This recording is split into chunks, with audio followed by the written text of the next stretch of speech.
Om.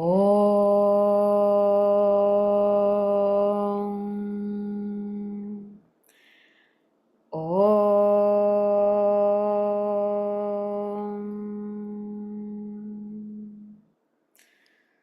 Om.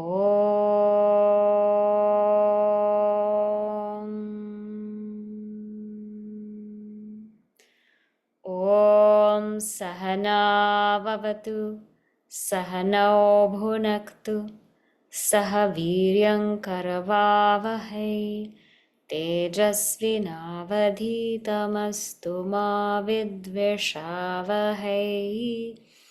Om Shanti Shanti Shanti. Samasta Jana Kalyani Niratam Karunamayam Namami Chinmayam Devam Satgurum Brahma Vidvaram. Namah Shri Shankarananda Gurupadambujanmane Savila Samaha Moha Graha Grasaika Karmani. So we will read verse number 28. Avedyopya parokshotaha Svaprakasho bhavatyayam Satyam jnanamanantam cheti Astiha brahma lakshanam. So last week we revised verses 26, 27, and then we went on 28. So we'll just touch up on 28 and then we will move forward. So what this verse is saying is that Brahman is avedyaha. Avedyaha means it cannot be made an object, right? It is not pratyaksha, an object of direct perception, or paroksha, an object of indirect perception. When we say that something is pratyaksha, meaning we are using the mind to go through the senses to know the object. So if I am knowing this bottle, I'm using the mind which goes through the senses to know this object, and this object is in front of me. So for direct perception to happen, all these things have to come into play, and the nature of the object has to be that it is right in front of my senses. And when we say it's paroksha or indirect, meaning my mind is still going through the senses, because it could be that I'm hearing news, right? So my mind is still going through my ears, or it could be I'm reading the newspaper. My mind is still going through my sight, but that very object is not in front of me. That object is remote, and that's why it's called paroksha. So in both cases, we are using our mind with our senses, but in pratyaksha or direct perception, the object is right there in front of us. And in paroksha, the object is remote. We're not seeing it, perceiving it in front of us. But this self, the Ātman, is aparoksha, meaning it's not something in front of us and it's not something remote, because it is us itself. And so even if it's avedya, even if it's not an object, it is aparoksha. It is still our true selves. It is still directly cognized, because we saw last time it is immediate. Even to see this, how many things come into play? We saw this, the light, the mind, the eyes, the bottle, so many things, so many instruments have to be used to cognize something remote. So many instruments have to be used, the mind, the senses, and the thought process. But when it comes to the self, we don't need any senses and we don't need any mind to know it. We are as it is, right? And that's what makes it aparoksha, immediate, direct, our own true self. Nothing else is required to know it. It just is. And we cannot say, I know it, because it is an object, right? And we cannot also say I know, because I is the ego. So when somebody asks, do you know the self? A lot of times people just fall silent, because like in Kenopanishad, if we say we know, then it's like we know it as an object. And if we say we don't know, then maybe we don't know. So best is to fall silent, because how can we say anything about it? It just is. And that Ātman, which is aparoksha, is svaprakasha. It is self-lit, self-effulgent. So for this bottle to be known, it cannot know itself. It needs something else to lighten it, needs something else to illuminate. The mind is not self-lit. It cannot know on its own. It needs something to illuminate. But this self is self-lit. The example we gave is in a room where there's a light, there's a chair, there's a table, there's the floor. And the chair, table, and floor, they cannot illumine themselves. They need the light. So they are not self-lit. But the light doesn't need anything. Doesn't need the chair, doesn't need the table, doesn't need the floor. The light is self-revealing unto itself. So it is swaprakasha. And this, when we say jnanam, satyam, jnanam, anantam, these are three lakshanas, or indicators of the nature of Brahman. That Brahman is pure existence, pure consciousness, pure bliss. That Brahman is pure consciousness, we have been seeing. From verses 13 to 28, we have been seeing that Brahman is pure consciousness. And how to understand this is because I am consciousness, then I must be that Brahman. Brahman is, the nature is indicated as Satyam, Jnanam, Anantam. So because that's the nature of Brahman, and because I am pure consciousness, as per my recognition, per my realization, then I must be Brahman. Because I also am pure consciousness, right? I also am awareness. So, therefore, Brahman is that existence, consciousness, and infinitude. And that existence is consciousness, is infinitude. It's not properties of Brahman, because properties can fade away, but it is the very nature of Brahman, and each one is the other one, right? So Sat existence is consciousness, because I am a changeless presence, and it is infinitude because there's only I. Actually, there's nothing else. There's absolutely nothing else. It's only I, that consciousness which is appearing as everything, like in the dream, right? Now, he's going to explain Satyam. So he's explained Jnanam, pure consciousness. Now he's going to explain Satya. Okay? So this is where we are today, and we will read verse number 29 now. Satyatvam badarahityam, Satyatvam badarahityam, Jagadbadhaika sakshinaha, Jagadbadhaika sakshinaha, Badah kim sakshiko bruhi, Badah kim sakshiko bruhi, Natva sakshika ishyate, Natva sakshika ishyate, Satyatvam badarahityam, Jagadbadhaika sakshinaha, Badah kim sakshiko bruhi, Natva sakshika ishyate. So what it's saying is now Satyatvam. Satyatvam is existence. Existence is what? Badarahityam. Pure existence is that which cannot be negated. Jagad badhaika sakshinaha.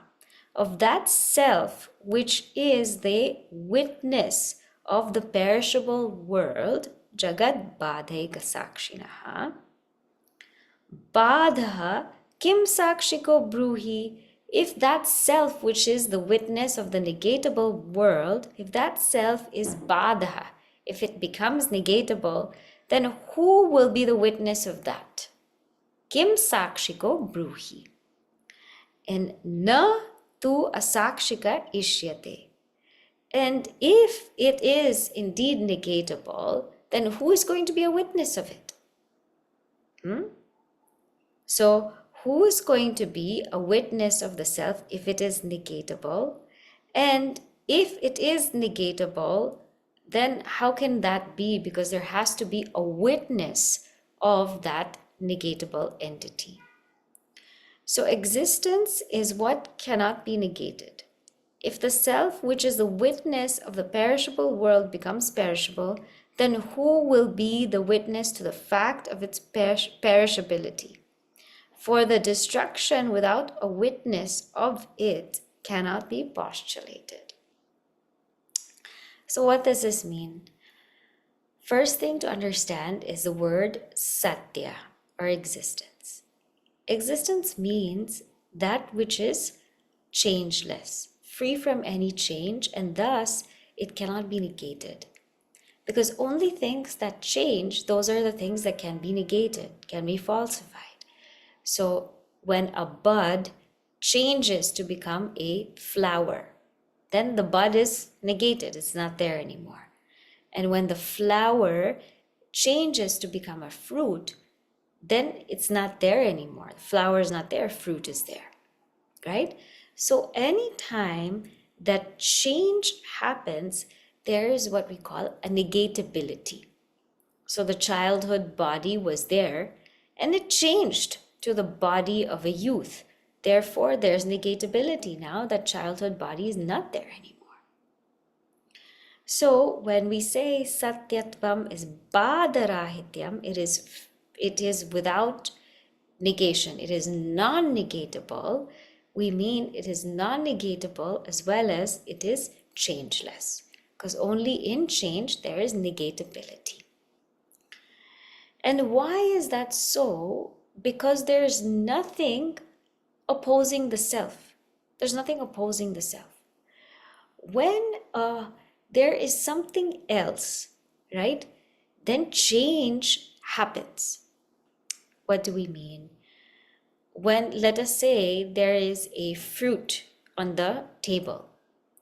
So because there is air, the fruit can get spoiled. Because there is water, when air acts on it, after a few days, it can get spoiled. When water acts on it, it can get moist. When heat acts on it, it can get hot. When earth acts on it, then it can get dirty, right? So when elements act upon it, it can change. When somebody eats it, it can crumble. So things change when there is another thing that acts upon it. That's how change happens. Even if we leave something, even if we leave our body the way it is and we don't change, still the forces of nature will act upon it and the hair will grow gray, right? The body will become limp. It will become old. So because there is otherness, there is change. And because there is change, there is negatability. This is the thought flow. Now, with Ātman, there is no other. There is no other thing but Ātman. Because there is no snake actually on the rope. In the sense that the snake is a superimposition on the rope. It's not an actuality. It's not an actual thing. It's not that the rope is there and the snake is actually there for the snake to act upon the rope. Otherwise, the snake could destroy the rope. The snake could put its poison on the rope. The snake could wrap itself around the rope. But because the snake is not actually there, it's just a superimposition. It is just a superimposition on the substratum of the rope, therefore no change can happen. No change can happen because the rope is the reality and the snake is a superimposition. So even if the snake tries to do anything to the rope, it cannot. It's just a superimposition.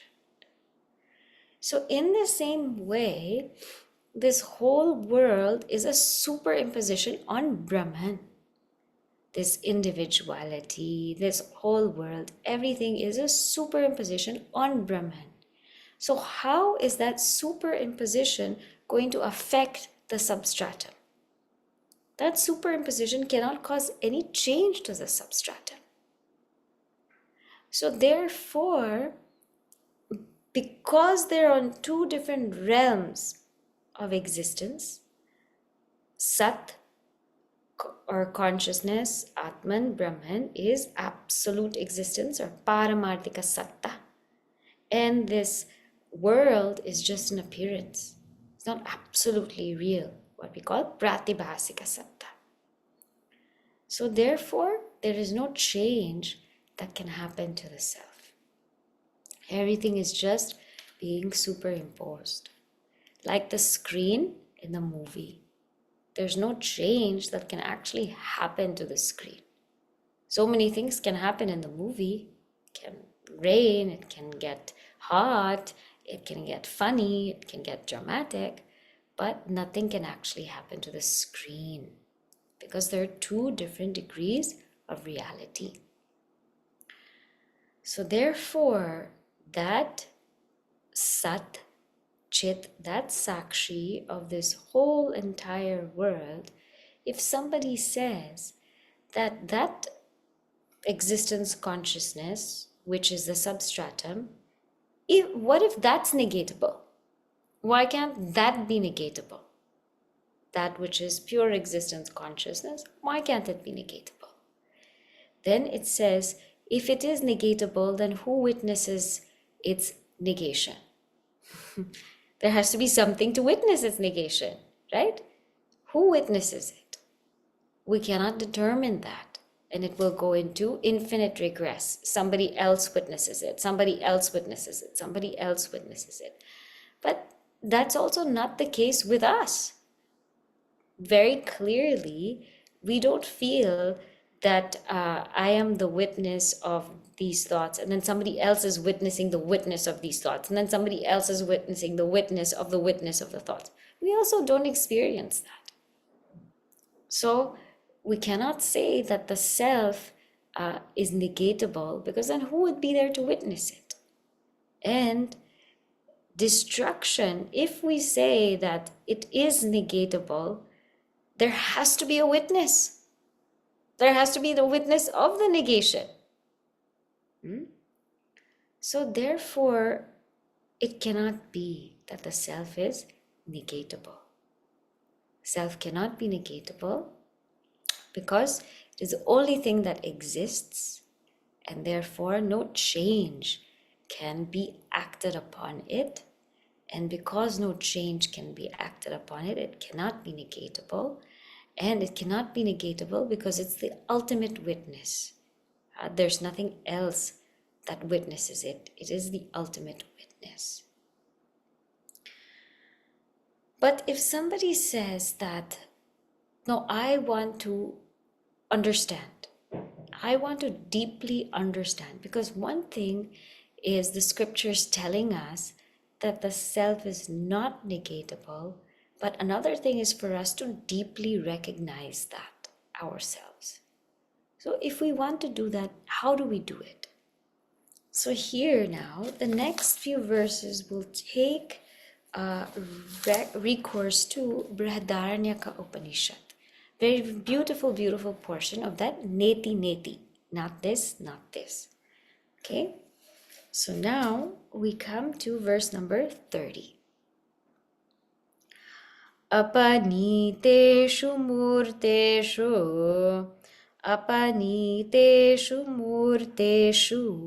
Hyamurtam shishyate viyat Shakyeshu bhaditashvante baditeshvante shishyate yattadeva tat shishyate yattadeva tat apaniteshu murteshu hyamurtam shishyate viyat shakyeshu baditeshvante shishyate yattadeva tat. So he says here, apaniteshu murteshu. So in all the forms, in all the murtas, apaniteshu, in the removal of all of these forms, or when they are destroyed, he indeed amurtam shishyate, formless remains. There's something formless that remains. What is that? Vyat. That formless is space. Shakyeshu baditeshu. So what you do is, in all that shakyeshu, in all that you can, baditeshu, in all that you can negate, ante shishyate, what remains at the end, yat tad eva tat, that itself which remains, yat, that which remains, tadeva, that is that Brahman. When all forms are destroyed, the formless space still remains. So when all the perishable things are destroyed, what remains is that imperishable Brahman. So how do I actualize this? Now, just think of, let us say you are moving homes, moving to a different place. What happens is, all the things get cleaned up. All the things get cleaned up. The couch, the table, the food, the boxes, the clothes, everything gets moved. Everything gets packed up and moved, and one is left with formless space. And that formless space is always there. But because the house is packed up with so many things, we feel claustrophobic sometimes. We feel like there's no space in here. There's no space, right? But there is space. So the house is just packed up with so many things. Now, in the same way, just like we're moving houses and we pack everything up and we put them aside, we have to negate or let go of whatever can be negated. Whatever it is that can be negated, negate it. Negate here means withdraw from it. Let it go. Whatever can be negated, negate it. Withdraw from it. Let it go. And that which remains at the end, which is non-negatable, that itself is Brahman. That is Brahman. So, since this is the chapter of the five koshas, the Annamaya kosha, the food sheath, even in waking, it's very negatable. When our mind is into really, really subtle ideas, we forget that the body is there. Or sometimes when we're listening intently, we forget that the body is there. So when we sit quietly, the first thing we do is we relax the body, and just so that when the body is relaxed, we withdraw from it. Withdraw from that. It can be negated. It's negated even in waking state. We don't even need to go to another state. The pranamaya kosha. The pranamaya kosha, even in the waking state, it can be negated when somebody holds their breath. The pranas stop acting up. Right? It doesn't take some rocket science. It is negatable, even in the waking state. And when we go into deep samadhi, pranas can stop actually. They can actually stop. So they are negatable. And the mind is also negatable. The mind can be very much negated in the waking state itself when we just become a witness to it. When we just remain as a witness to it, it can be negated. And what to talk of when it goes to deep sleep, it's negated. And the vijnanamaya kosha, the intellect, also in deep sleep gets negated. So each one is getting negated, negated, negated, negated. And that Anandamaya Kosha, which translates to a silence, a deep silence. Because whenever we hit that tip of Anandamaya Kosha, there's just silence. We don't know how to express it. It's too deep. But in Samadhi, we just remain as a witness to even that silence. So everything is getting negated. Everything is disappearing in another state, in another place, in another time. But there is something that remains, which is, it cannot be negated. Even if we want to push it away, even if we want to negate it, we cannot negate it.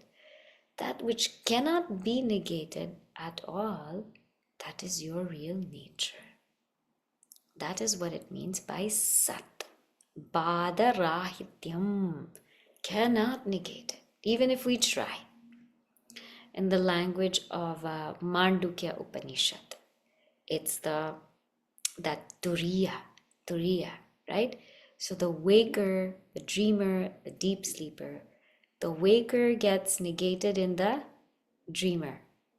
The dreamer gets negated in the deep sleeper, and the deep sleeper gets negated in the waker. But amidst all of these states, there's one reality underlying all of that. Otherwise, who will be a witness to the change? So, when we sit quietly, just like when all objects are removed, that space is very evident to us. The same way, when we sit quietly and close our eyes, when all things are negated, the self as Sat is very evident to us.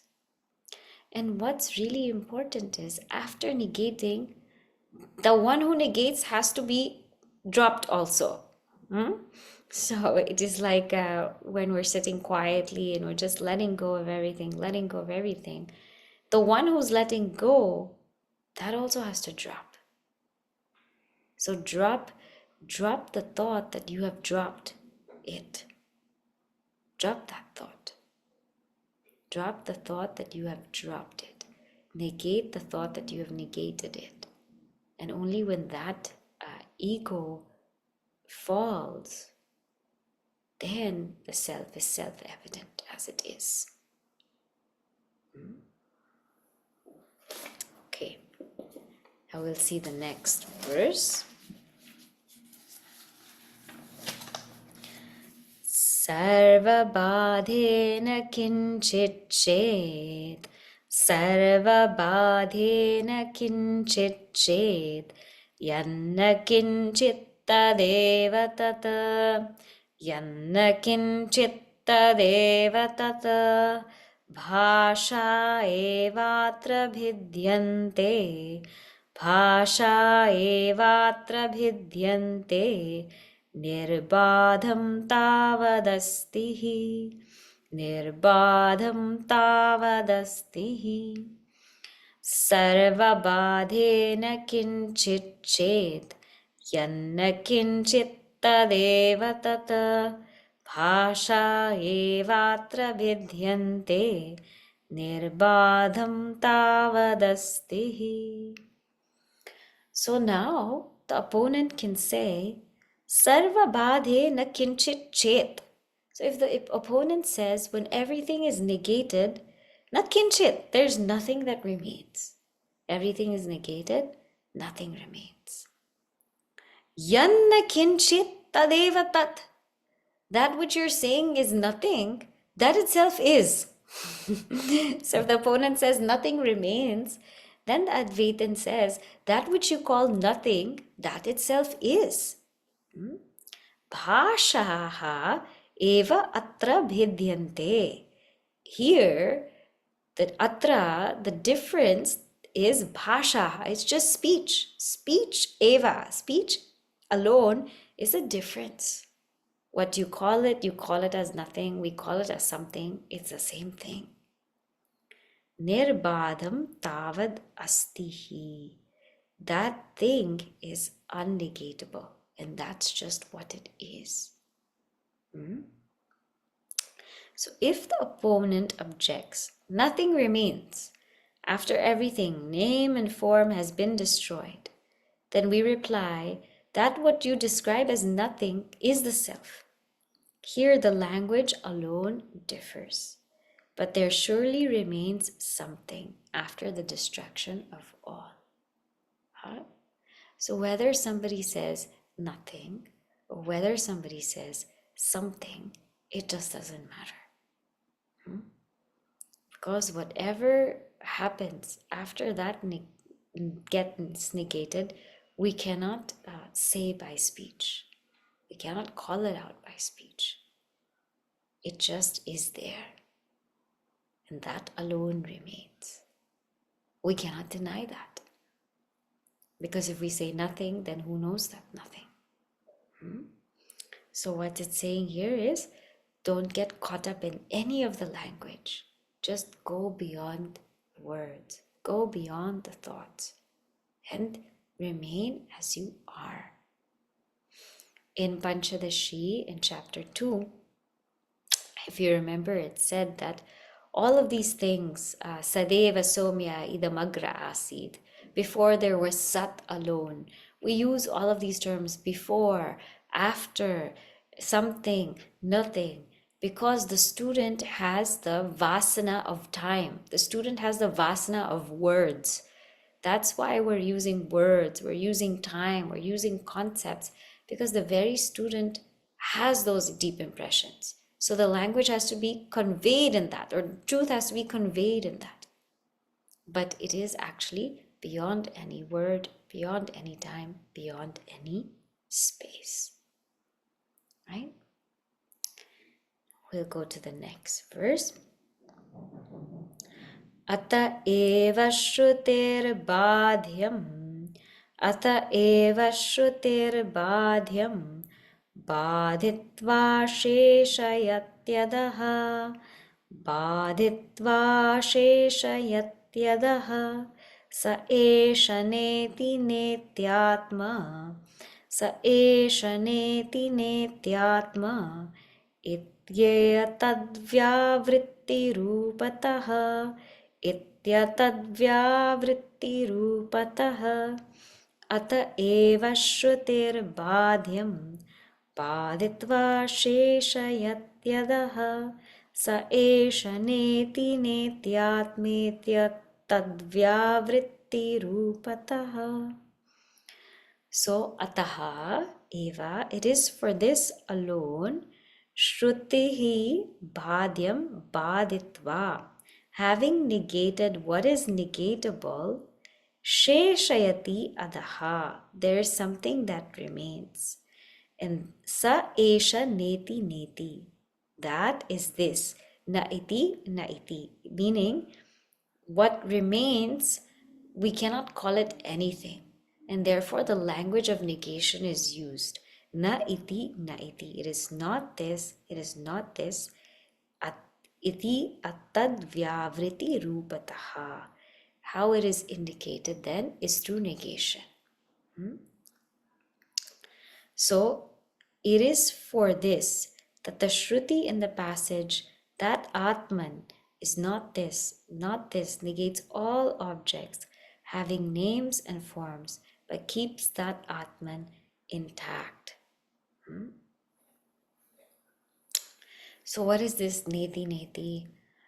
Sometimes it's difficult to comprehend what is Ātman, what is Ātman. But so we cannot indicate it through words, we cannot express it through thoughts. So another technique that our Shruti does, it just says, practice neti neti. How do you practice neti neti? Means whatever is this, whatever appears as an object of experience, anything that appears as an object of experience, it is not this.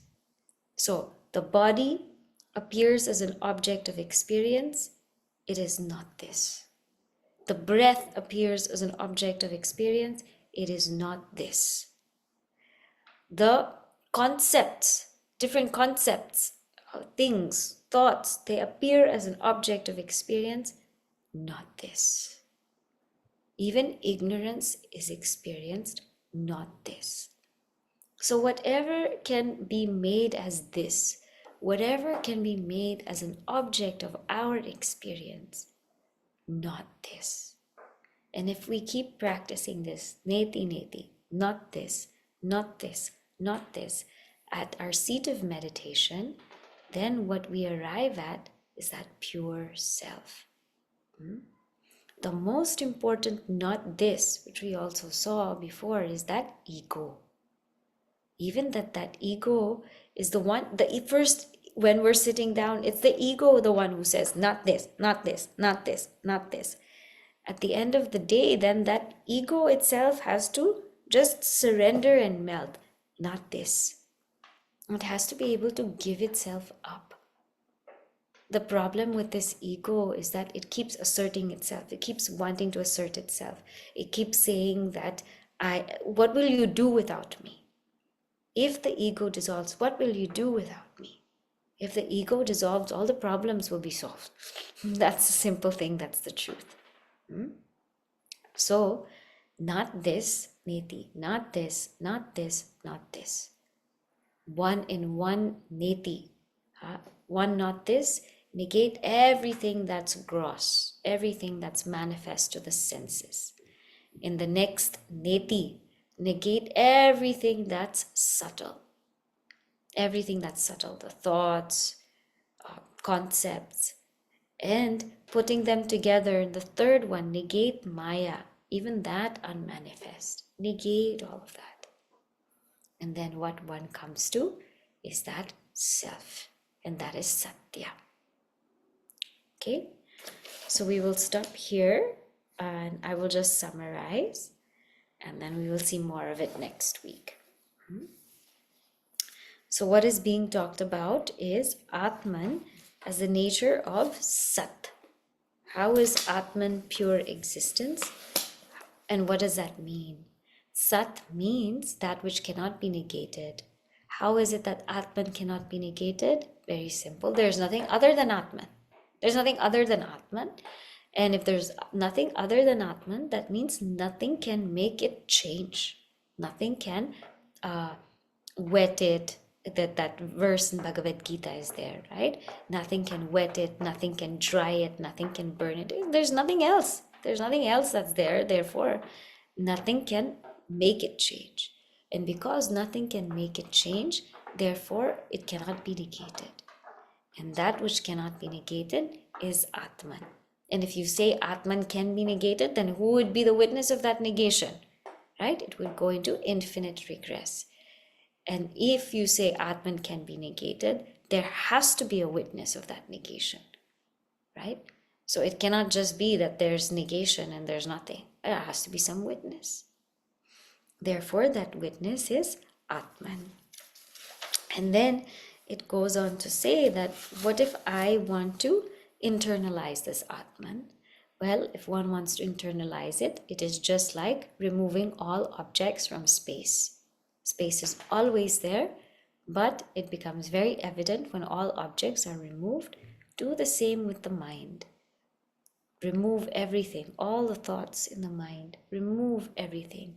That mind which is nirvishaya, that mind which is free from objects, that itself is Brahman. That itself is Brahman as it is. And if somebody were to say, if the opponent were to say that if everything is negated, then nothing remains. What you call nothing, what we call something is the same thing. It is that truth. It is there. But just words cannot define it. Thoughts cannot penetrate it. It's just a difference in language, but nobody can deny that it is. Even when we say it is not, is there. It is.